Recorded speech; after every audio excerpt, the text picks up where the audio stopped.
quem não me conhece, eu sou o Edson. Eu não tenho a pretensão de ser palestrante, nem tenho a pretensão que aqui seja um monólogo. Caso haja alguma discordância, é natural que a gente conversemos.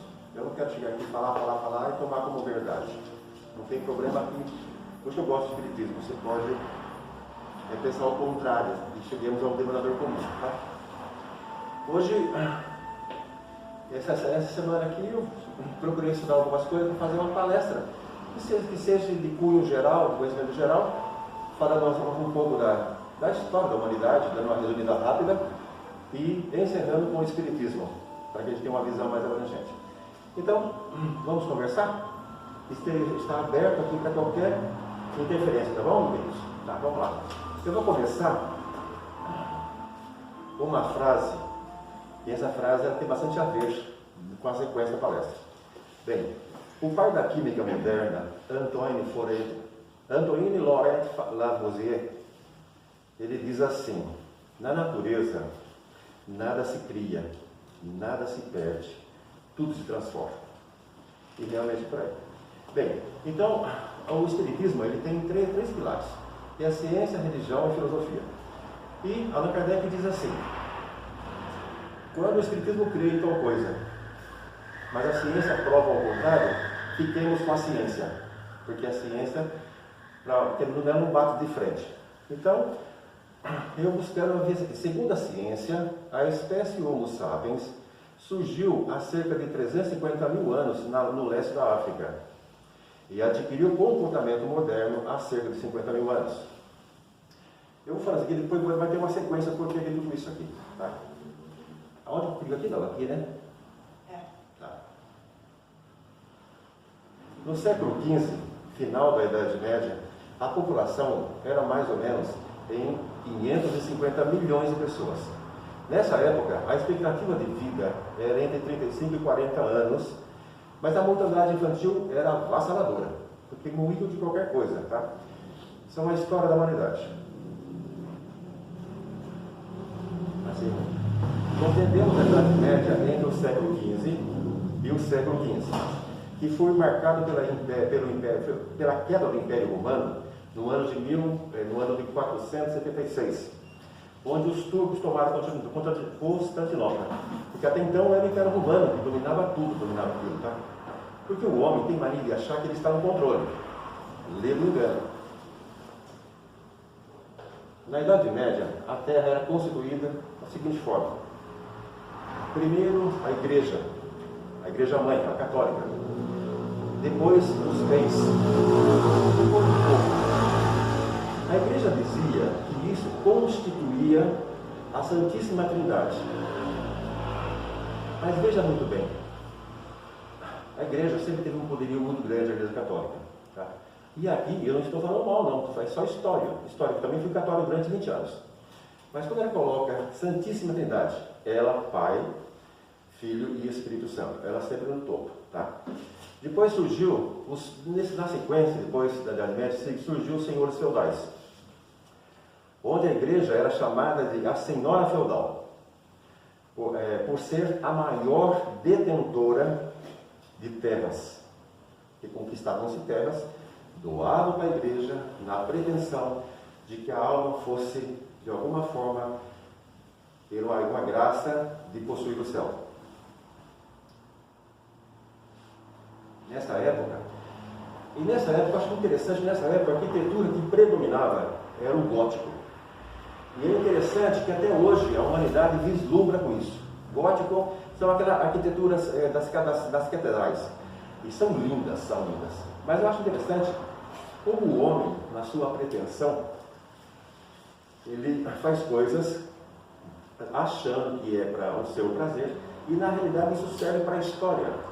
Hoje nós temos as catedrais maravilhosas, e as pessoas da época, as pessoas comuns, né, que não era feudal, não era rico, não era nada, ela sentia de alguma forma inserida nesse contexto dessa arquitetura gótica, dessas igrejas, por mais que ele fosse na concepção dele o mísero humano, mas ele estava nesse contexto, ele estava. Então dava para ele a sensação de estar inserido em alguma coisa. E também outra arte que a Igreja Católica na época trabalhou-se muito foi com o romantismo. Porque venhamos, tem espírito inteligente. Quando você coloca toda uma arquitetura gótica linda das catedrais maravilhosas, e você coloca a arte romântica, você coloca as estações do Cristo sendo crucificado, a primeira estação, assim por diante, mexe com o emocional. Então você está inserido numa coisa muito grande nas catedrais e também se está emocionalmente envolvido. E é interessante que e nessa época a Igreja Católica tinha muitos artistas que trabalhavam para ela. Aqui não vou citar os músicos, só essas duas tipos de arte. Só que nada é para sempre. E como eu disse aqui, eu não estou falando mal de ninguém, estou fazendo um parâmetro, tá? Então a Igreja Católica era um poderio imenso, só que dentro desse contexto tinha alguns espíritos que via aquilo e falavam, mas não é tudo isso que está acontecendo, a visão do Cristo é uma outra diferente, porque o próprio Cristo dizia assim: a raposa tem suas tocas, as aves têm seus ninhos, e o filho do homem não tem aonde repousar a cabeça. E toda essa construção imensa para justificar as palavras desse missionário Jesus. E tem alguns espíritos que falam, poxa, não é bem isso. Então, nessa época, no ano de 1521, Martinho Lutero rompe com a Igreja Católica. Porque ele tinha um acesso muito grande ali, tinha um cargo excepcional. Ele rompe com a Igreja Católica pela discordância de vendas. Ele colocou 10 tópicos da porta da igreja, com as discordâncias. Mas vou citar só alguns aqui. Ele colocou lá, primeiramente, a venda de indulgências. O Fernando cometeu uma barbárie e veio e confessou comigo. Fernando, puxa vida, tal coisa, olha, faz uma doação boa aí, mas tal, que como eu tenho o WhatsApp de Deus, mando para ele e peço perdão, está perdoado. Então era a venda de indulgências.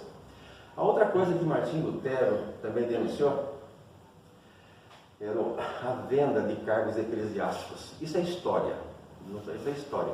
E outra coisa é o comportamento da alta cúpula de uma forma mundana e luxuosa. E o povo vivendo à mercê da miséria. Então ele denunciou mesmo o que a igreja na época podia fazer. Não podia matar, porque ele tinha uma certa... ele era conhecido. Vamos ver isso como um galo. Como se eles tivessem o poderio, olha, você pertence, você pode angariar o céu, você já não mais. Essa era a arma maior deles. Mas o ser humano, uma boa parte deles, eles às vezes acham que eles estão no controle de tudo. E nós não estamos. Quem está no controle de tudo são as leis imutáveis de Deus. Tá?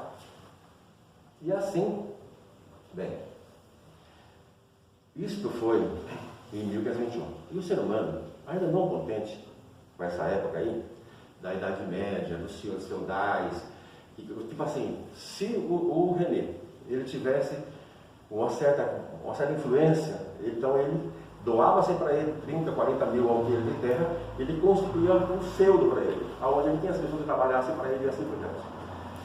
E os senhores feudais, a maioria deles eram déspotas. Ele basicamente mandava naquele povo, na vida daquele povo que fazia parte do seu colonato. Assim que foi findando isso aí, o ser humano ainda não muito satisfeito com isso, bem, vamos, já que não deu certo, cansamos algum problema com os senhores feudais, vamos agora escravizar. Então, a escravidão começou no século XV, no ano 1500. Tentaram escravizar os índios, não deu muito certo, mas vão pegar os nossos irmãos que possuem uma epiderme diferente da gente. Eles são inferiores. E começou-se a compra de negros, a busca de negros na África, assim por diante. E esse período de escravidão dos nossos irmãos, que possuíam, na época, a epiderme negra, durou 350 anos. E o Brasil, no meio espírita, tem um livro que fala assim: Brasil, pátria do Evangelho, coração do mundo, pátria do Evangelho. Esse Brasil foi o último a aderir à abolição da escravatura. Deveria ser o primeiro. Eu estou falando aqui toda isso a você, como o senhor não acha que está no controle, não está. Depois disso, quando, em 1988, olha, nem colocar água para mim aqui. Não. Quando fala no imposto, fica bom. Assim, posso? Pode, lógico. Quando você fala, né, que o Brasil deveria ser o primeiro, também a gente tem que pensar e voltar um pouquinho atrás nessas datas, que aqui tinha portugueses, holandeses, franceses. Então, é lógico que a carga vai recair sobre a nação Brasil, né? Só que todo esse povo que escravizava era justamente os que vieram. E eles constituíam qual país? Esse povo que escravizava constituiu qual país? Sim, eles estavam aqui no Brasil, né? Mas a gente tem que também, eu acho que balancear isso, né? Porque a gente falar o Brasil é um país que deveria, eu acho que deveria, a gente sabe, é tudo errado, né? Mas parece que veio uma casta de espíritos que veio, né? Foi trazido para cá e fez essa baderna que a gente conhece, que está aí até hoje. Né? E é isso que constitui um país, se chamado Brasil. Que hoje temos pessoas de várias etnias, várias. Sim. Isso que constitui um país. E no fundo é bom porque a gente lidar com uma situação com culturas diferentes, isso nos dá a grande oportunidade de aprendizado, né? Sim, com Então, certeza. o que nós precisamos dentro desse aprendizado é pegar a nossa capacidade evolutiva, né, e crescer dentro disso. Tá certo. Bem, aí depois de muita luta, bem, eu não tenho muito acesso ao que tanto foi preciso, mas foi muita luta para conseguir a abolição da escravatura. Muitas mortes, muita perseguição, entendeu? Só estou dando um resumo aqui. Aí depois conseguiu, tá? E o ser humano continua achando que está no leme, tá? Aí o ser humano, não muito contente, a dona Dalva, tá? Aí em 1900, porque a Dalva me ajudou. Em 1914 surgiu a Primeira Guerra Mundial. Porque o ser humano tem mania sempre, porque ele faz parte do contexto dele, tá? Sabe, de ter posse, tá? Ele vai burilando, mas demora o burilamento, demora, sabe, você. Então eu falo, Fernando, tem que parar com isso. Primeiro eu tenho que parar de implicar com você. Então, isso é natural, essa sequência. Mas tá, depois em 1914 surgiu a Primeira Guerra Mundial. Ela durou, deixa eu olhar aqui, ela durou 4 anos. Mas o ser humano, na gana, na ânsia de sobrepor aqueles povos, então todos os soldados estão lá, os generais estão lá, tem cientistas trabalhando aqui, para que viabilize maior poderio bélico, para que possa auxiliar na vitória. E nessas situações, os cientistas, por mais que eles estejam ali imbuídos naquela situação, a espiritualidade não deixa isso passar em branco. E é interessante que nessa época, dessa descoberta, dessa busca, estudo para que fosse melhorado o poder bélico, para que pudesse sobrepor a outras raças, outras nações, muitas coisas foram descobertas. É assim que funciona. Tem uma frase que fala assim: Deus usa o mal para punir o mal. Por exemplo, às vezes você fala, nossa, essa é uma frase meio lúdica. Deus usa o mal para punir o mal. Por quê? Às vezes você vê uma situação, nossa, olha que está judiação daquela pessoa. É lógico que nós estamos também aqui imbuídos nas leis civis. Então tem coisa que você não pode fazer mais que você fazia antes, não pode fazer mais. Porque além das leis de Deus, tem as leis civis aqui na Terra. Então o ser humano ele está meio que contrito aqui, com o passar do tempo, tá? Então uma das coisas que foi descoberta na Primeira Guerra Mundial, que é usada até hoje, se não fosse ela, a humanidade, como elas não conseguem Porque, olha só, hoje em dia, a perda de grãos em transporte de rodovias, de caminhões, portos de portas, é uma média de 30% de perda de grãos. E mais de 35% da população passa fome. Tá? Por causa por causa de outras coisas e também por isso. Mas imagine hoje, se nós não tivéssemos, esses grandes trabalhadores da agricultura, agropecuária, não tivessem os fertilizantes industriais. Hoje em dia, a terra, depois que você planta 3 vezes a cana, se você não adubar ela um monte, ela não dá mais. É chamada de deserto verde. Mas foi nessa época que descobriram o fertilizante. Porque é uma das bases de bomba fertilizante. E é usado até hoje. Olha, outras coisas que também. Eu não vou citar todos não, tá? Mas já foi descoberto na época o drones, que hoje foi aperfeiçoado. Hoje tem drones, você comanda por aqui e mata um outro lá na frente, ou leva coisas boas para outro lugar, depende de quem manuseia ele. Outra coisa também foi descoberta na Primeira Guerra Mundial, o raio-x portátil. Quer dizer, foi usado para alguma maneira, descoberto usado para alguma coisa lá, mas quantas pessoas não foram e são beneficiadas pelo raio-x? Então, quando o ser humano acha que ele está senhorio de tal coisa, lê do engano dele. Porque há toda uma equipe de espíritos que o que puder fazer para inserir ajuda para a humanidade, porque eles também já estiveram nesses lugares como estamos hoje, e hoje eles podem aventar a possibilidade de coisas melhores, eles querem auxiliar, porque é isso que compõe a humanidade de Deus, os filhos de Deus, que todos possamos se auxiliar de alguma maneira. Então foi descoberto mais coisas, mas eu estou citando essas aqui e usa-se até hoje. Bem, aí o ser humano, nada contente com a Primeira Guerra Mundial, em 1939 surge a Segunda Guerra Mundial. Aí já o poderio bélico era muito mais forte, mas a população era maior. Só que nesse período da guerra, entre as coisas que estavam acontecendo, aconteceu uma coisa fundamental. O nosso querido Alexander Flager, ele é o que descobriu a penicilina. A penicilina, hoje em dia, e ela é usada muito, ela é fundamental hoje em dia na humanidade. E foi para a Segunda Guerra Mundial, para socorrer descobriram soldados machucados, se fazer, que nós estava entrando em decomposição, lutado não dava certo, até que os soldados lutaram e os cientistas iam buscar meios para que preservassem a saúde dos seus e pudessem matar os não seus. O ser humano, ele tem isso, ele faz parte dele ainda. Tá? E a penicilina foi uma coisa excelente descoberta. Tá? E foi pelo nosso amigo Alexander Flager. Ô Edson, uma curiosidade também, que é da minha área, o Pilates. Não sei se já ouviram falar da origem do Pilates, mas ele surgiu na Segunda Guerra Mundial. O Joseph Pilates, ele era jovem, tinha seus 16 anos e era praticante de yoga.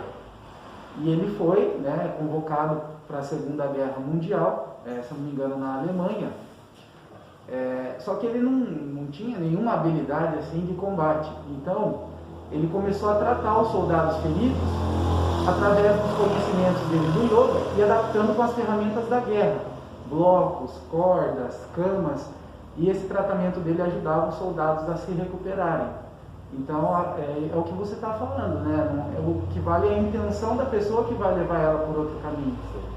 Então hoje em dia é uma coisa que ajuda muitas pessoas, né? Que surgiu na guerra também. É verdade, porque no próprio livro, Felipe, no próprio livro dos Espíritos, eles falam assim, as grandes catástrofes, porque Deus permite as grandes catástrofes, para dar um solavanco na humanidade.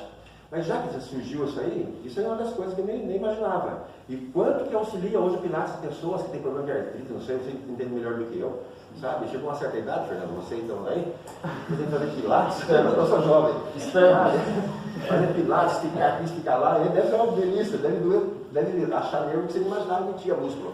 Deve ser muito bom, mas então, muitas coisas para dar, foi buscar. Outra coisa que você falou hoje, também lá, a sulfa, sabe? Para que serve a sulfa? Cicatrizar? Então, são coisas assim que vai através da guerra, para beneficiar os seus, acaba posteriormente fazendo em larga escala depois aperfeiçoando para beneficiar toda a humanidade. E assim vai. Isso prova que a lei do universo ela é perfeita, né? Uma ação gera uma reação, seja boa ou seja ruim. Sim, mas é isso mesmo, é isso mesmo.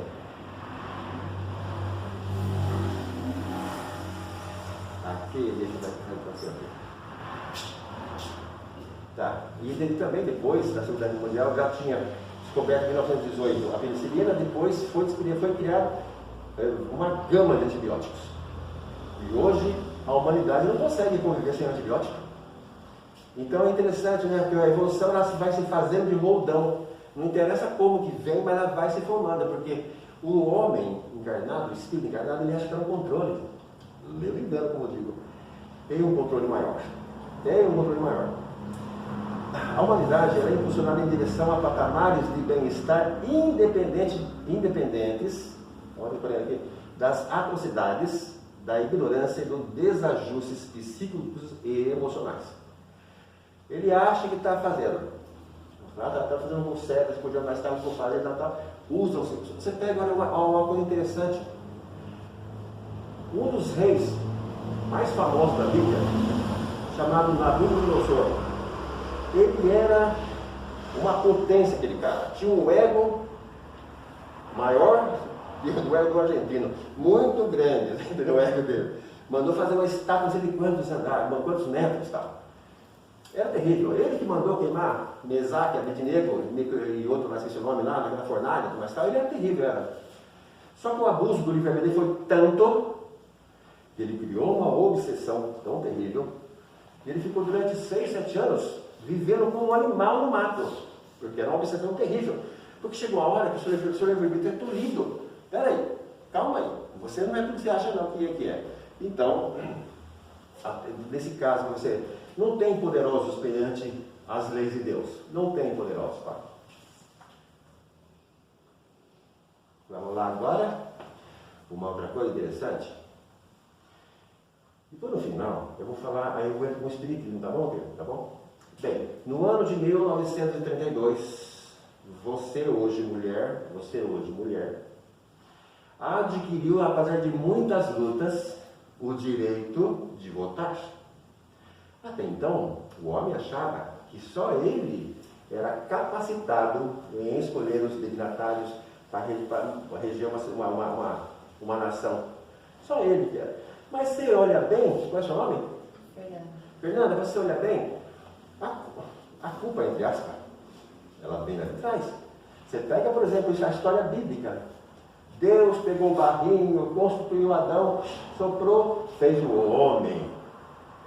Aí viu que não era bom o homem ficar só. Foi lá, fez o Fernando dormir, tirou uma costelinha do Fernando e fez a mulher.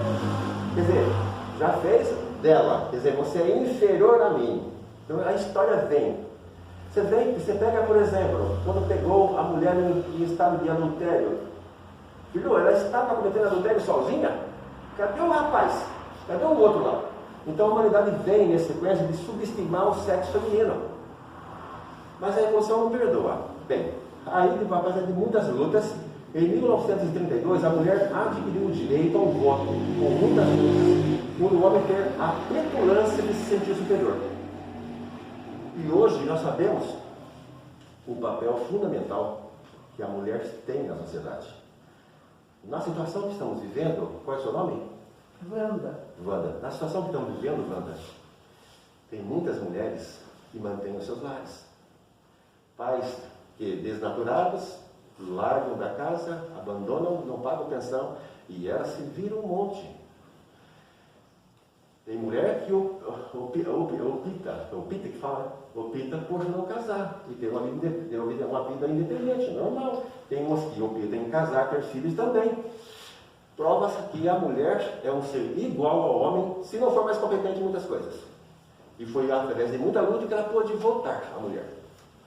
Bem, mas vai mudando a coisa, vai mudando devagar. Aí em 2003, foi criada uma outra lei muito interessante. Quando o ser humano chegar com cabelinho assim branquinho, porque o meu é porque eu pinto. mais branquinha que o Fernando. Eu também pinto. Muitos filhos falam, esse aí fica andando devagarinho pela casa, ele fica fazendo xixi na borda, não erga a tampa do vaso, ele é tal coisa. Muitos filhos abandonam o idoso, sabe? Porque acaba sendo quase, depende do idoso, que é quase incapaz. Então, bem, hoje eu estou fortão. Ele pensa assim, eu estou fortão hoje, mas se eu permanecer encarnado aqui na Terra, eu vou também me tornar um idoso. E vou ter os mesmos percalços e dificuldades com o idoso. Tem pessoas, além de não auxiliar o idoso ainda, de alguma maneira, faz com que ele se sinta inferiorizado, sabe? Então foi criado em 2003 o Estatuto do Idoso. O que se fazia com o idoso antes não se pode fazer mais. Se pode até fazer, mas você tem as leis civis. E vai falar, olha você fez isso e com agravante ainda, porque ele é um incapaz. Porque a humanidade ela vai evoluindo com as duas áreas. E as leis civis, ela está... Aí você fala, mas puxa vida, vê tanta atrocidade. Calma. Nós temos concepção de vida, como diz aqui no começo, segundo a ciência, de 10 mil anos, mais ou menos, o homem tem comportamento. Quantos milhões de anos que foi extinto os dinossauros? Mais de 60 milhões? O que é 10 mil anos para um planeta que tem bilhões de existência? Porque, como está no livro dos Espíritos, Deus cria sem cessar. Então, os Espíritos não têm a mesma idade, como muitas igrejas, muitas religiões pregam. Tem Espíritos muito mais antigos. Quando a Terra foi criada, Jesus já era Jesus. E ele é tido como governador do planeta Terra. Ele já era Jesus. E nós estamos ainda rastejando, no Homo sapiens ainda, dentro das cavernas ainda. Ele já era Jesus. Porque, como você, Renê, na doutrina espírita, nós não temos Jesus como Deus, mas como o Espírito de altíssima compreensão, assessor direto de Deus, da área crística, tá? E mesmo assim ele se sujeitou a vir até aqui a nós, sabe, trazer, deixar o Evangelho para nós. E até hoje não o compreendemos direito e ainda não conseguimos colocar em prática. Por quê? Porque estamos atualizados, tá bom? Bem, aí fez o Estatuto do Idoso, deu uma proteção para o idoso melhor, porque o idoso é digno, porque enquanto, tem um amigo meu que fala assim, uma vez o meu pai chegou em casa com as malas e falou, ó filho, eu vou ficar 3 dias na sua casa. Não. O senhor vem na minha casa, você tem que me avisar que eu tenho trabalho, tenho tal coisa. Pegou o velho no outro dia, colocou no ônibus, aí a irmã dele falou, não, traga ele para casa. Aí ela levou para casa, depois do mês estava reclamando dele. O bendito não quis ficar com o pai 3 meses. O pai foi lá, simplicidade, segurança que o filho possa poder acolher ele. Chegou lá. E o cara devolve o pai. Aí, filhão, se não fosse o seu pai com a sua mãe ter gestado você 9 meses, depois embalado durante 2, 3 anos, pegaram e ajudar você a fazer os primeiros passos, você não estava aqui recusando ele. Então o ser humano tem que aprender a respeitar, sabe? Respeitar tanto a criança, mas agora está falando do idoso, sabe? Ele é um ser que um dia teve a combustão orgânica forte, mas hoje está debilitado.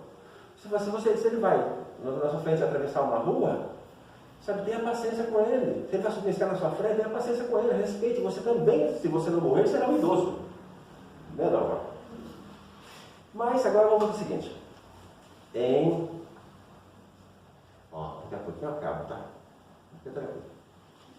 A codificação da doutrina espírita foi a partir do ano de 1857 a 1868. O primeiro livro que foi feito, Renê, tem um Pentateuco, que são 5 livros, tá? Mas o primeiro foi o Livro dos Espíritos, Renê, que são livros de perguntas e respostas. Muito interessante, tá bom? O Livro dos Espíritos teve a sua primeira edição em 1860. O Espiritismo é uma doutrina filosófica de implicações científicas e religiosas e filosóficas, tá bom?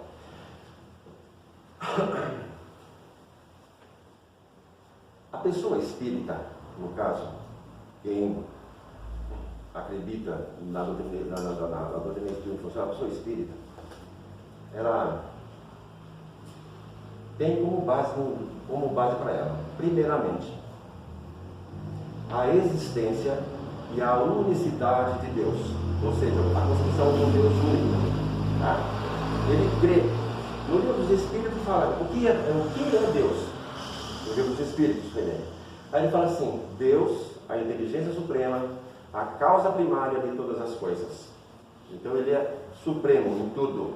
Ele é a causa primária em todas as coisas, tá bom? A outra coisa que está inerente no pessoal que se diz espírita, a comunicabilidade com os espíritos. Porque se você pega a Bíblia, tem um monte de comunicação espírita e de espíritos ali. Pega no Monte Tabor, Jesus, Elias e Moisés. Você pega São João fala assim: não creais em todos os espíritos, São João capítulo 4, não creais em todos os espíritos, mas provai se em lei de Deus. Se ele fala isso, porque já havia a comunicação. Tá? Então, uma das bases, dos caracteres inerentes do espírita é a comunicabilidade com os espíritos. A outra coisa, a reencarnação. Tá? Eu fui, durante tantos anos, católico. Chegou uma hora que eu comecei a questionar outras coisas. Eu vi que não, por que nasce numa família, num lugar longínquo, numa situação paupérrima, ainda nasce com problemas mentais, quando numa outra situação. Enquanto isso, nasce-se numa casa abastada para uma vida nababesca, ou seja, luxuosa ao extremo. Outro espírito ali, lindo, olho verde, loiro. Aquilo ali ainda tem epiderme negra ainda, afrodescendente. Esse aqui não.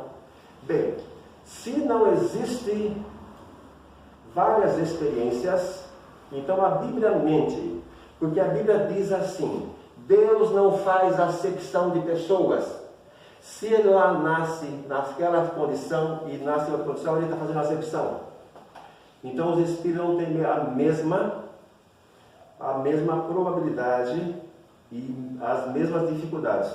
Essa vai ser grande dificuldade.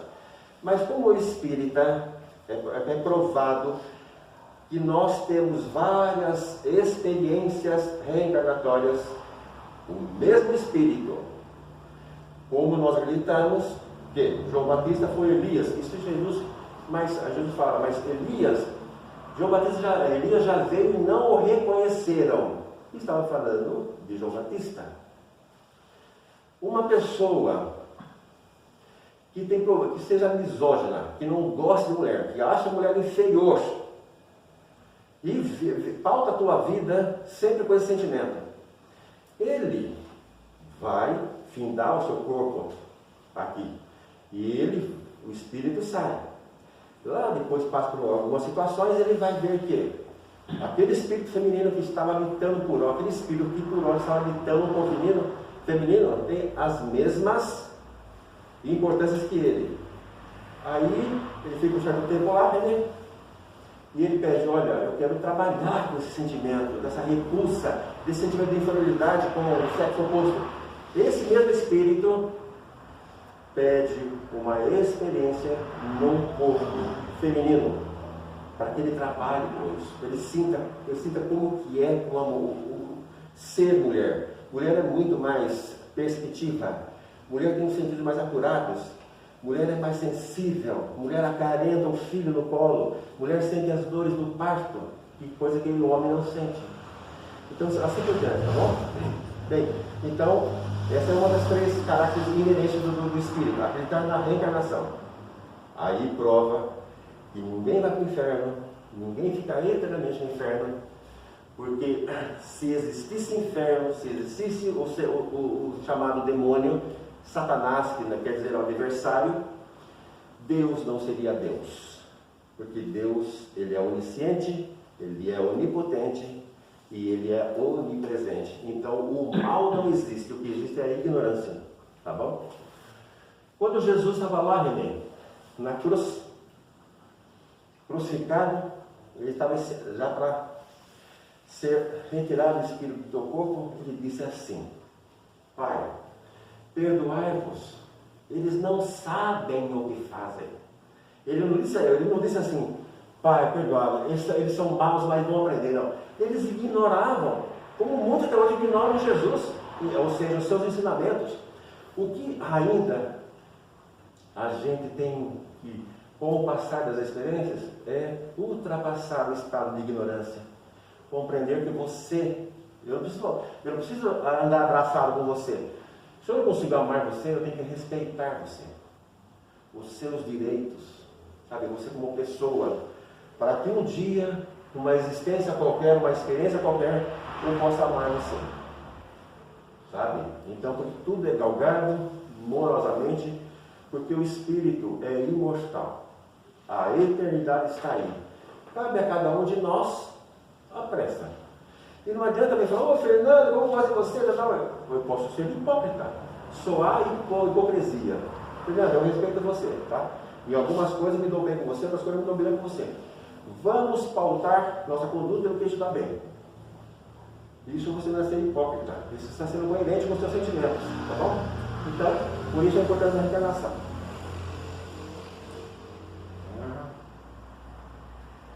Vou tomar água, dá licença, vou tirar a máscara. Não briga.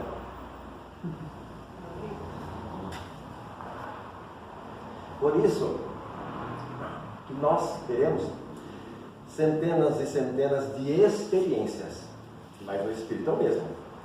Posso ter experiência você não gosta de cearense?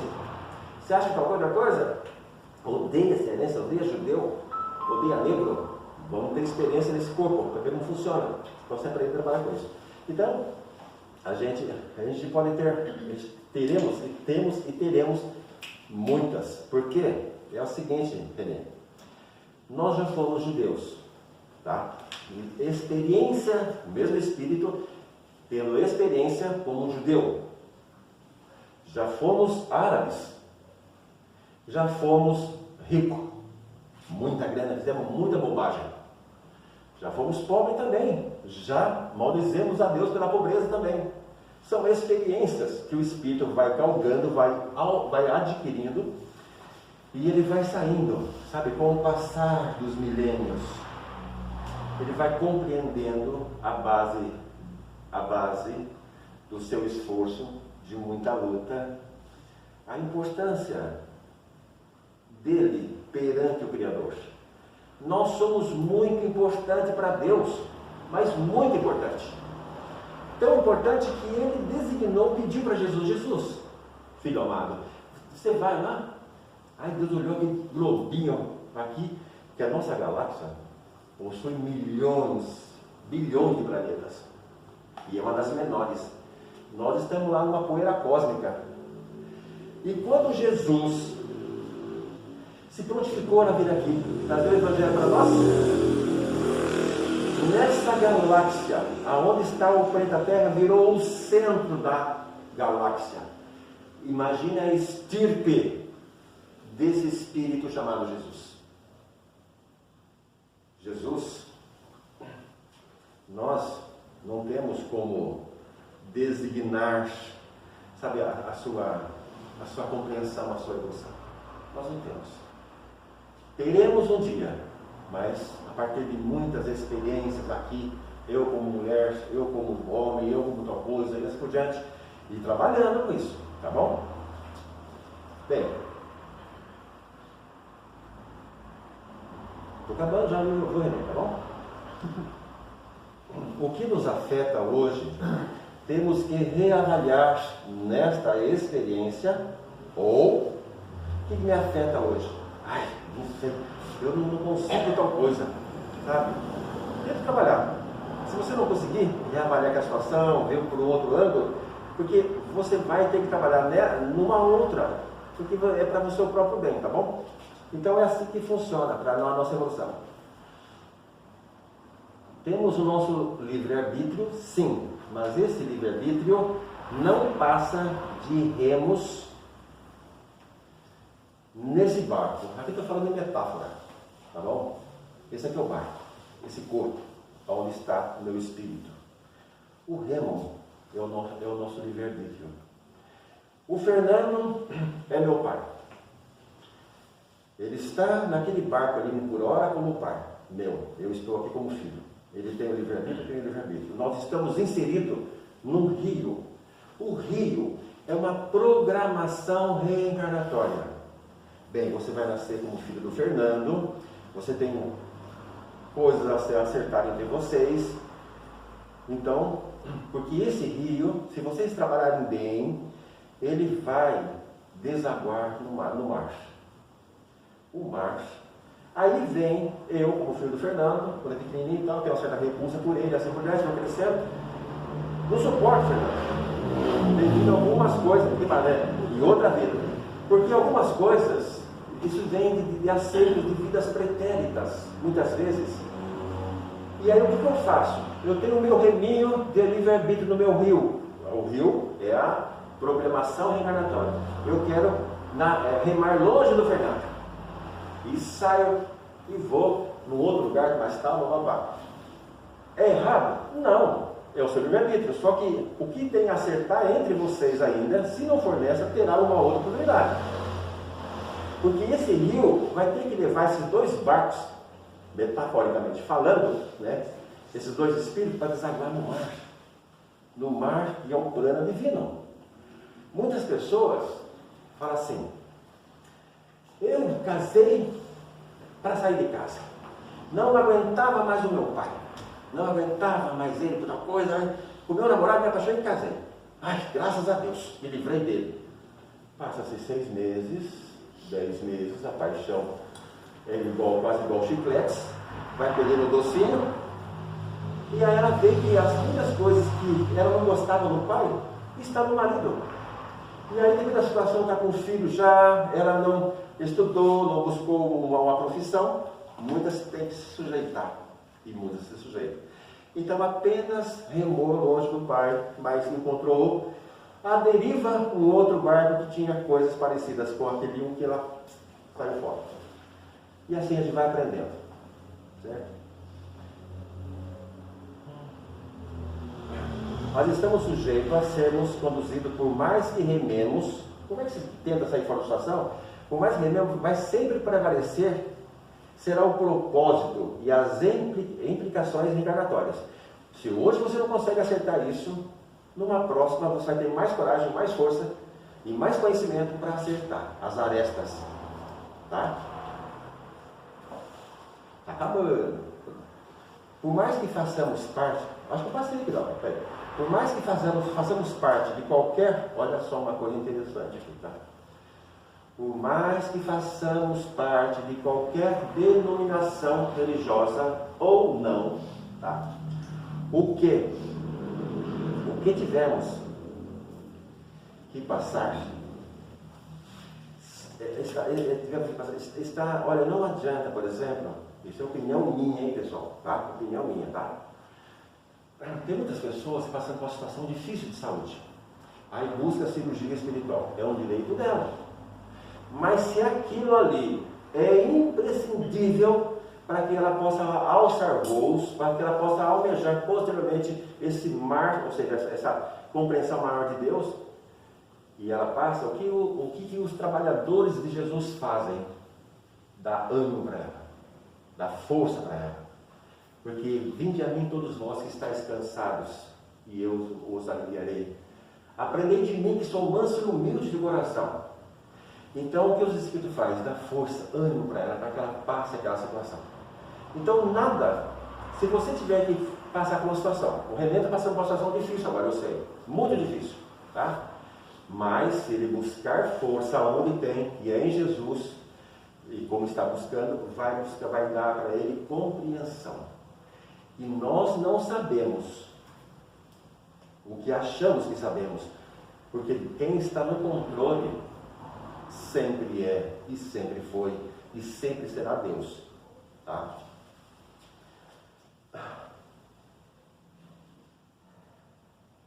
Então não importa. Ô, dona Dalva, o que está acontecendo aqui, mulher? Por que, filha? Por que não sofre? Ah, não, está boa. Está acabando aqui já. Está acabando. Então é o seguinte, quando a gente conseguir usar essa experiência aqui, né, eu estar aqui no meu corpo de carne, nesse barco aqui, nesse rio que é o planeta Terra, onde está mesclado com várias pessoas diferentes, você pode encontrar com pessoas muito bondosas pela rua, mas você às vezes nem percebe. E você pode encontrar com pessoas nefastas pra caramba. Graças a Deus que às vezes não percebe. Mas todos nós estamos destinados à perfeição. Então não adianta, por mais que as pessoas tentam atravancar, né, o progresso, tipo assim, eles falavam, matem os meus profetas, que as pedras falarão por mim. Então não adianta, sabe, você falar, olha, tal coisa, frear uma crença, frear uma outra coisa. A evolução, ela é independente da vontade humana. Porque nós fomos criados para sermos perfeitos. E quando nós chegarmos a essa condição, depois de muitas e muitas experiências, habitaremos situações muito melhores. E como está na Bíblia, poderemos contemplar Deus face a face. Quando eu falo contemplar Deus face a face, do que está na Bíblia, nós compreenderemos um pouco do amor de Deus. Eu jamais vou pensar mal de você, fazer mal para você, nem para ele. Porque eu estou pensando, eu estou compreendendo o amor de Deus. Mas enquanto isso, a gente está aprendendo. Então, faltemos também o que Jesus disse: não julgueis para não serem julgados. Quem de nós pode julgar? Eu não sei o que eu fiz numa vida, numa experiência pretérita. E nem sei o que eu faria ainda. Então não cabe a mim julgar. Se Jesus não julga, como ele disse, quem me nomeou juiz naquele caso da Maria Madalena? Eu não sou juiz. Vai, não pegue mais, ou seja, vai, não faça mais, procure se melhorar. Então, basicamente era isso que eu tinha que conversar com vocês. Eu agradeço de vocês terem me ouvido, tá? Porque eu não sou palestrante. Ainda bem que o Fernando falou um pouquinho, porque eu também não gosto de monólogo, eu gosto que fale comigo. Questione, eu penso assim, ótimo que não pensa assim. Nós somos espíritos pensantes, entendeu? Você pensa uma coisa, no que dá certo, nós não mantemos. Então eu agradeço quem me escutou. Desculpa, depois de repente eu posso ter falado alguma coisa que não gostou.